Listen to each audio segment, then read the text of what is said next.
This series of videos is meant to show how beautiful Iran, its citizens, its architecture and its landscapes is. Meaning it is trying to spread a bit of positivity in the current situation, and in the depth of my heart I hope that everything will eventually get resolved peacefully.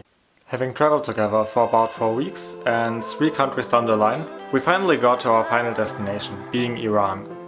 And while the driving footage I'm currently showing you isn't exactly from the first day, it shows a very good example of how the landscapes in northwestern Iran look like. And while you're enjoying the scenery, I'm going to tell you about what we did on the very first day, until we finally got where we were supposed to be. On the day before, we were staying in a place in Armenia called Agarak, which is practically next to the border, meaning the actual border crossing was just a 5-minute walk from the place we were staying at, which was pretty convenient. However, for that evening we already had a night bus booked, which is a really convenient thing to do for overland travel in Iran, since they have this thing called VIP bus, which basically is like a travel bus in every other country. However, you have a massive amount of space and they're very comfortable, while they don't really cost all that much, and you actually get to sleep in them quite conveniently. So now being back home in Germany, I actually miss having those buses to travel over the country.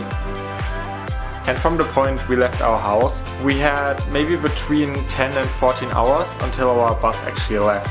And we had a lot of stuff to do, so while we didn't really try to be rushing all the time, and we weren't really at a stressful situation, we didn't really have all that much time for mess ups either. The problem, however, is that getting into Iran, and especially into the city of Tabriz, was not as smooth as we hoped it would be.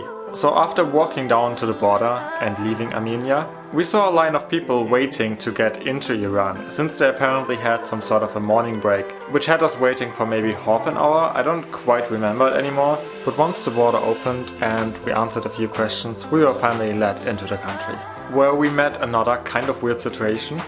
So we didn't really have any Iranian money on us yet, and there was an exchange booth at the border crossing. However, when you looked inside, there was a couch and the guy working there was sleeping there, and there was no way to wake him up. The doors were closed and we were practically told to just wait until he wakes up, which could be whenever, realistically speaking, and we didn't have that time. Then some people in front of it tried to exchange money for us, but they offered us a rate that was so ridiculously low that there was no way we would have exchanged any money with them. And then they wanted to sell us a taxi ride to Tabriz, and we reassured the price with them multiple times, but I still believe they made some kind of mess up, because they apparently tried to charge us about 500 euros for a 2-hour taxi ride, which you wouldn't even pay in Germany, so something must have gone absolutely wrong there. So instead of continuing to talk with them, we actually turned around and went into the actual taxi office. And the guy there was really helpful. He even offered us tea and food, which was amazing. And he got us a really cheap ride for about 750,000 rial. Which is also a point where I can remark that, generally speaking, Iran is a quite cheap country to travel in.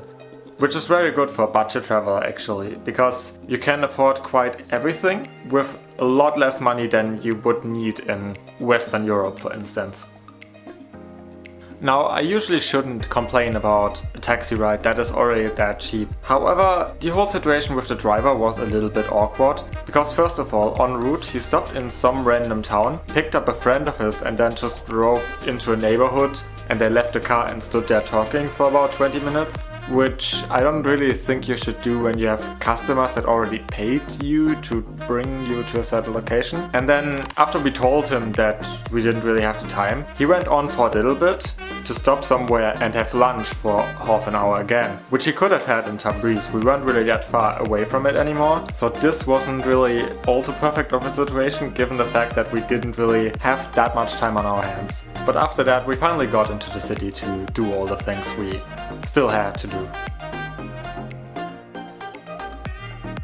Before we're starting off with the actual Tabriz content, I just want to show you this one clip with original audio, because funnily enough in this town my pants seemed to draw attention from multiple people, so I got compliments for it several times actually. This is just the only time we had it on camera, and it was super funny since we were in the way of recording. Find food, do sightseeing, like I'm not sure what to see here. What? I love your pants. Thanks. Have a good day. So having finally arrived in Tabriz, we had about 6.5 hours left to do all the things that were on our list. Which was first of all finding a phone store and getting a SIM card, then exchanging money whereas all the banks were closed, then going to the bazaar to get myself a shirt because I didn't really have any long sleeves with me. And while malaria might not be a big risk, it's always better to have something long with you, just in case. Then we wanted to do at least a little bit of sightseeing in Tabriz itself. And then we would need to find a taxi driver to bring us to the village of Kandovan, which was the actual place we wanted to see on that day, whereas the transport there and back is each at least an hour. And to squish all of that into that time frame is a bit of a challenge, which we managed in the end, but I would have wished we would have had like an hour or two more in Tabriz itself, so it would have been great if things would have gone differently in the beginning of the day. We finally got to the bazaar, and I have quite a lot of footage of us walking through it, but not all of it is exactly good or interesting, so I'm just gonna cut a bit around it to show you different aspects of it. It is definitely an interesting place to walk around in and just spend some time if you have it, especially since the old Bazaar of Tabriz is actually an UNESCO site. There was like a tiny bit of sightseeing involved when we walked through the city, but we didn't really film any of it since we didn't really have the time. There was, for example, kind of the remnants of a citadel, but in reality it was just a wall and you could barely photograph it, so we didn't really see a point in filming it. Additionally, since it was fenced, so it did feel like you shouldn't be doing that. Eventually we then found a store where I could buy a shirt, and then we moved on to get our taxi driver to get to Kandovan. There's also a part in between where I have no appropriate footage for, but after we got our SIM card, we tried to access this app called Snap, which is basically Uber, but for Iran, and a few other countries I believe as well. But for some reason, texting and phone calls were turned off for our SIM card. So we had to go back to the phone store and figure that out, and then the guy that actually speaks English wasn't there anymore. So there was also some time lost. I'm still fascinated how we even managed to get to Kandovan and back with all the mishappenings from that day.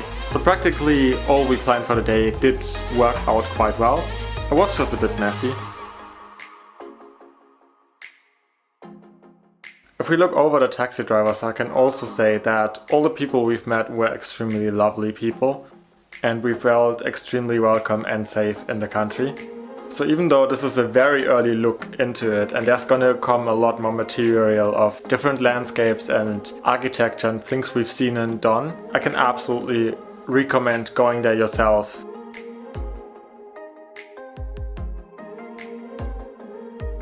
Also, in a very quick side note, the traffic in Tabriz looks very fun to drive in.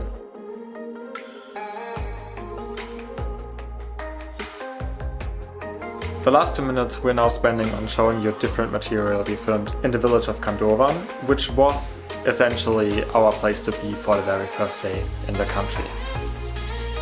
If you look at it, it might first kind of remind you of Cappadocia in Turkey, which is a lot more touristic, whereas Kandovan isn't really something anyone ever heard of usually, but it is absolutely worth visiting if you're ever going to Iran yourself.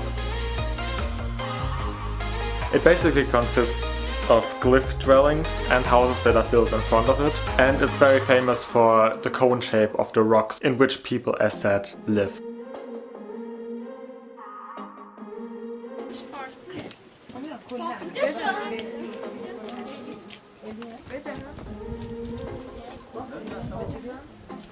And honestly, even though I love the place, I don't really have that much to say about it anymore, since this was more of an introductory video into our travels in Iran. So if you enjoyed watching this, you're gonna enjoy the other parts even more. So I'm just gonna let you enjoy the last bits of footage, and I hope I could stir up your interest for the country a little bit.